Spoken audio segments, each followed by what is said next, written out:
Here we are again, another Benfica talent that we barely get to enjoy before they are taken away from us by another mega rich club, at least with Enzo Fernandez. We always knew that it wouldn't last. Like I wrote here on Twitter back in July, with some talents you just know they are a cut above the rest, that they have the ability to be a truly world-class player in their career. And that was always obvious with Enzo, based off of what we heard from people at River Plate, the interest clubs had in him, and how he barely had a settling in period with Benfica. I think the most annoying and disappointing part is that we were all sold a dream. We were sold this idea that we won't sell in January, that it was release clause or nothing, etc, etc, etc. Rui Costa, man. But he's not fully to blame. We'll get to that. Hello, I'm Adrian and welcome back to the channel for any returning subscribers. Today, of course, we're going over Enzo Fernandez's time at Benfica, what kind of player he is, his strengths, where he is best played, all of that, and a reaction to his transfer to Chelsea. Don't worry though, guys. We'll have another player for you in the next couple of seasons. Andreas Schjelderup, remember the name. Why don't you just sign him now? 250 million. Let's get this over with. So when Benfica finally signed Enzo Fernandez, I had to ask my Argentinian River Plate supporting friend Fede, he's been on the channel a couple of times, just how good he was. Of course, at the time, Benfica was fighting off big clubs to sign Enzo, so he must have been a great talent, right? This was when River were also moving Julian Alvarez onto Man City, so I asked just how good Enzo was. Fede told me that of all of the players on River, he was his favorite, and that he was a huge, huge talent and probably River's best player for some time. Enzo played his final match for River Plate on July 6th, and he joined Benfica for some friendlies on July 15th. There was little time between his two clubs, but you'd never know it. Enzo was settled almost immediately. It took him no time to settle at all, which if you had finally started watching Enzo at this World Cup, then you'll remember that he settled into Argentina's midfield with ease against Mexico, scoring that great goal, and how Argentina got better and better in the tournament with the inclusion of Alvarez as the striker and of course Enzo in the midfield. For Benfica, he even started scoring goals immediately, scoring in our first 3 competitive matches and in a multitude of ways, from distance, finishing off an attacking move as he arrived late in the box, different kinds of goals. Yeah, he can do the Lampard thing. He can arrive late.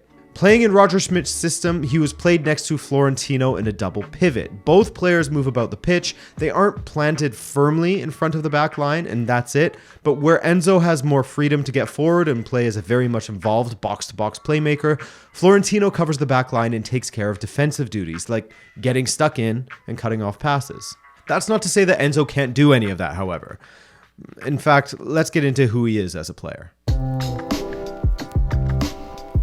Alright fans, from his new club, here's what you've been looking for. So first off, when I am giving a take on Benfica players, I try to have a more measured or cautious approach. With someone like Darwin, I rated him for his raw attributes and his ability to get into dangerous positions, but my estimate was 10 to 15 goals or so, and that he should be viewed as a project and will only arrive in his second season under Klopp. But with Enzo Fernandez, it's a different situation. There hasn't really been a reason to be overly cautious with my thoughts on Enzo, as he has continued to prove just how good he is. He comes into Benfica, needs no time to settle in before he starts linking with his teammates and churning out man of the match worthy performance after man of the match worthy performance.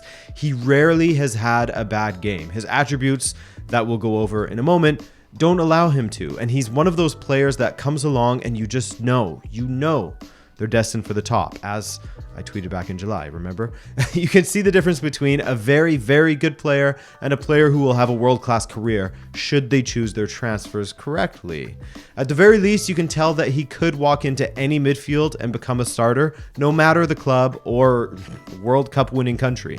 With some players, you see it right away and you just don't find yourself ever really questioning, like, was I wrong with my initial thoughts on this player? So far with Enzo, that thought never came to my mind until recently, when he clearly wanted to leave Benfica, and it showed in his performance against Braga back in December.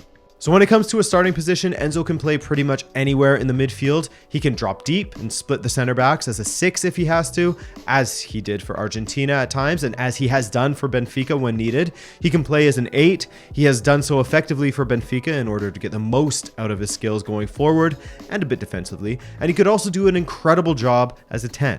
What makes him such a threat anywhere in the midfield is down to his football IQ. Enzo is one of those players where everything just seems impulsive, but always the right move. I don't know how many times I have seen the obvious runs when Enzo has the ball at his feet, expecting him to play to the winger, when suddenly he hits a reverse through ball between two defenders and catches an overlapping run that most people didn't even see. It's that mix of vision and intelligence on the ball coupled with natural technique. The way he can measure a pass so perfectly so that it falls between the keeper and the opposition's line of defenders, just out of reach for both the keeper and the defenders, but pass perfectly into stride of the attacker. Or how many times I have seen him be surrounded by two defenders, yet when one of his teammates still insists on passing the ball to him, only for him to hit a first-time pass or a chipped through ball into space for someone to run onto. He knows what pass he wants to make before receiving the ball, and he has the technical ability in order to pull it off, whether a long-range pass or some quick link-up play in the middle of the park, or even around the opposition's box. Enzo is always looking to progress the ball quickly. He's integral to any team that looks to play on the counter, as he can provide that accurate out ball that springs an attack, whether he's playing deep in front of the back line or playing in the middle of the park. But again, he also has the technical ability and intelligence to help out a team that struggles in creating chances against teams that sit deep. He can either link up with his teammates around the box, or he can deliver that final ball into the box for someone to finish off as well, as he's done recently for Benfica. On top of that, I know I mentioned how he can strike from distance, and he does so accurately. You'll remember the goal he scored against Mexico, which was a stunner, while he also had other moments where he came close in the tournament. Enzo is the kind of player that when you see him standing outside the 18 with the ball on his right foot, shaping up for a shot, you get excited. It gets you out of your seat, because like his ability to accurately spray the ball around to his teammates, he can equally pick out a corner of the goal when given the space to do so.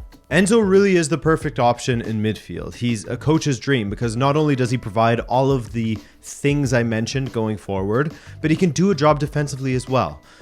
But this is where one of his weaknesses comes in. As I spoke to Matisse about on his channel, MAH, Enzo can sometimes be a bit of overzealous in the tackle. He still has some youthful exuberance that has gotten him into card trouble before. To his credit, he hasn't had a red card at Benfica, so a tip of the cap to him there. But there have been times where he has made myself and other Benfica supporters a bit nervous with how he sometimes picks up an early yellow and leaves you on your toes throughout the rest of the match.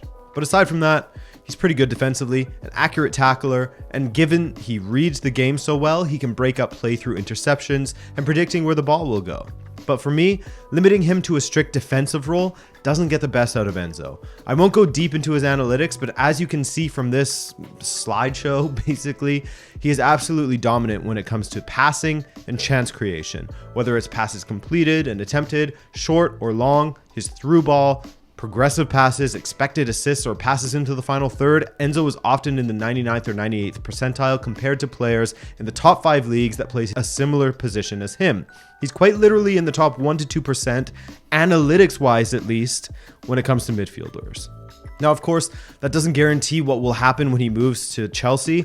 We saw him step into a tough situation and do well at the World Cup, and before that, we saw him step into River Plate and Benfica and excel with ease at both. All we have so far is success from Enzo. All of our data points to him continuing to do well, but history only provides a guess for the future, not a guarantee.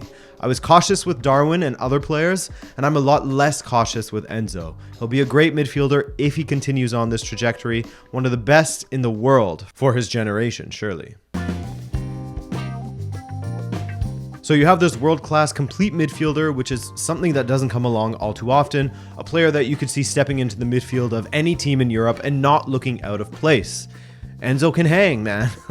It definitely messes up Benfica's midfield. I mean, we have other options, of course, and ultimately it's one player out of 11, but that's quality we won't be able to replace, and we realize that given his level. So we could never replace a world-class player like that, and certainly not when we accept deals in the final hour of the window. It's ridiculous. If you're going to just accept this in the end, why not accept it at the beginning? But anyways, as mentioned, this was never really a surprise.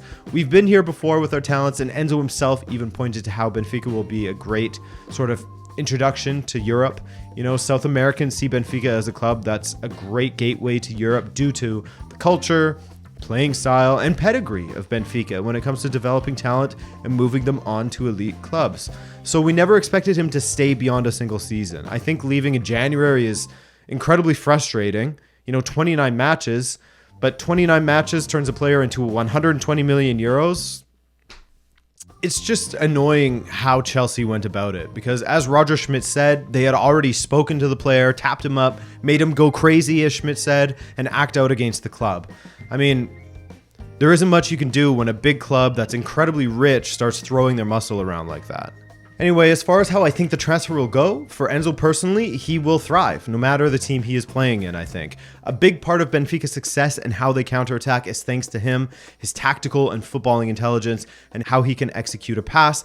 He can do that anywhere, and he's just the kind of player that Chelsea needs, really. Chance creation is something that Chelsea seems to lack in whenever I watch them. Chance creation from midfield, to be specific, as they are a team that has grown increasingly reliant on their fullbacks previously to create chances. Fullbacks create chances for most teams, of course, but Chelsea have felt like if it isn't Reece James or Chilwell or whomever is out there doing it, then you can't look to the midfield to help him with chance creation. Enzo would fix that immediately for Chelsea, but yes, he'll be a great signing for them, way overpriced, but he's someone you can build around given his age and his ability. A player I'll miss seeing in that Benfica 13, but 120 million for a midfielder? What the hell?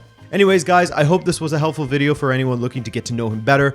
If you're new and want more from me here, be sure to subscribe. It's free, and become part of our community. Beyond that, I'm Adrian. I thank you for spending time with me, and be well. Ciao.